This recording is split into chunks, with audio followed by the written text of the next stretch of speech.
ग्रामीण बाजारों में मांग पिछली कई तिमाहियों में शहरी बाजारों में बिक्री वृद्धि को पीछे छोड़ गई है। कंपनियां ग्रामीण भारत में उपभोक्ताओं पर गैर ब्रांडेड ढीले उत्पादों से ब्रांडेड उत्पादों पर स्विच करने का दांव लगा रही हैं। शीर्ष एफएमसीजी निर्माता भारत के गांवों में विकास का पीछा करने के लिए वापस आ गए हैं और उन बाजारों में अपनी पहुंच बढ़ा रहे हैं। यह सुनिश्चित करने के लिए कंपनियां ग्रामीण भारत में उपभोक्ताओं के बड़े पैमाने पर अगले कुछ वर्षों में अनब्रांडेड ढीले उत्पादों से ब्रांडेड उत्पादों पर स्विच करने पर दांव लगा रही है।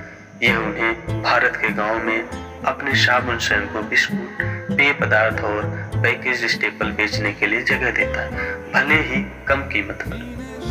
ग्रामीण बाजारों में मांग पिछली कई तिमाहियों में शहरी बाजारों में कंपनियों द्वारा देखी गई वृद्धि से आगे निकल गई है। कंपनियां उम्मीद करती हैं कि भारत के छोटे शहरों और गांवों के विकास जारी रहेगा। मैगी नूडल्स बनाने वाली कंपनी नेस्ले इंडिया ने पिछले हफ्ते कहा था कि वह 2024 के अंत तक 1,20,000 गांवों तक अपनी पहुंच बढ़ाने की योजना बना रही है।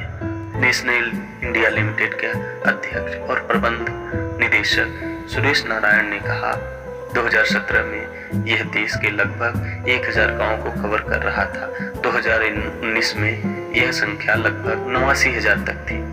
नेस्ले के लिए ग्रामीण पहुंच में विस्तार को पोर्टफोलियो के प्रासंगिक भागों में सुधार और स्थानीय विपणन और विज्ञापन को डायल करके भी समर्थन मिलेगा। कुछ उत्पादों के लिए नवीनीकरण और नवाचार के संदर्भ में काम चल रहा है, जिन्हें हम अर्ध शहरी और ग्रामीण बाजारों में पेश करेंगे। सक्रियण के संदर्भ में जो उपभोक्ता नमूनाकरण है, जो कि कंपनी जो करती है, उसका एक बड़ा हिस्सा है। रूट टू मार्केट मॉडल के संदर्भ में, यानी विभिन्न मॉडल और वितरण के विभिन्न चैनल जिन्हें हम देखेंगे, यानी थोक और गैर थोक छोटे बाजारों तक पहुंच से संबंधित है। उन्होंने कहा, नेस्ले इंडिया अपनी बिक्री का 75% शहरी बाजारों से प्राप्त करती है, शेष ग्रामीण बाजारों से। हालांकि तेजी से बढ़ते उपभोक्ता का सामान उद्योग के लिए ग्रामीण बाजारों में 39% बिक्री होती है। जैसा कि शोधकर्ता निल्सन का अनुमान है, यह इन बाजारों में कंपनियों के आगे बढ़ने का संकेत देता है। एफएमसीजी निर्माताओं के लिए दिसंबर तिमाही में ग्रामीण बाजारों में साल दर साल 14.2% की वृद्धि हुई। शीर्ष महानगरों ने इसी अवधि में 0.8% वर्ष दर वर्ष वृद्धि दर्ज की।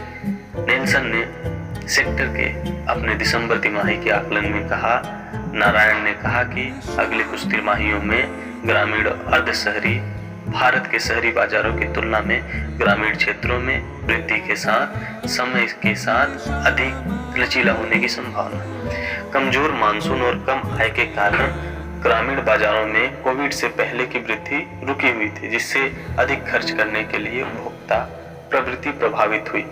मनरेगा जैसी प्रमुख पहलों पर सरकार द्वारा रिवर्स माइग्रेशन और सर्च के कारण खपत में बदलाव आया है। हालांकि इन बाजारों में भविष्य में आय वृद्धि एक चुनौती हो सकती है और कंपनियों को मूल्य पैक बढ़ाने और स्थानीय प्रतिद्वंदियों को दूर करने की आवश्यकता होगी। विश्लेषकों ने कहा, यह सुनिश्चित करने के लिए कंपनियों ने भारत के गांवों में अपनी पहुंच का विस्तार करने में वर्षों बिताए, जहां अतीम, मील, पहुंच और सामर्थ्य प्रमुख मुद्दे हैं।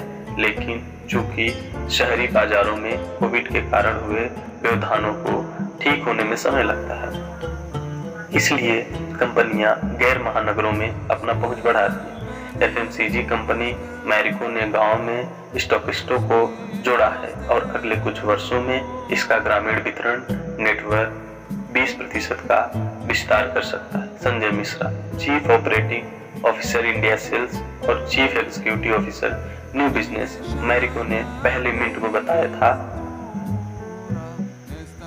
बिस्किट बनाने वाली कंपनी ब्रिटानिया इंडस्ट्रीज ने कोरोना वायरस लॉकडाउन के कारण व्यापार प्रभावित होने के बाद ग्रामीण बाजारों में अधिक वितरक जोड़े। मार्च और दिसंबर 2020 के बीच ग्रामीण पसंदीदा डीलरों की संख्या, जैसा कि कंपनी उन्हें कहती है, 19,000 से बढ़कर 23,000 हो गई।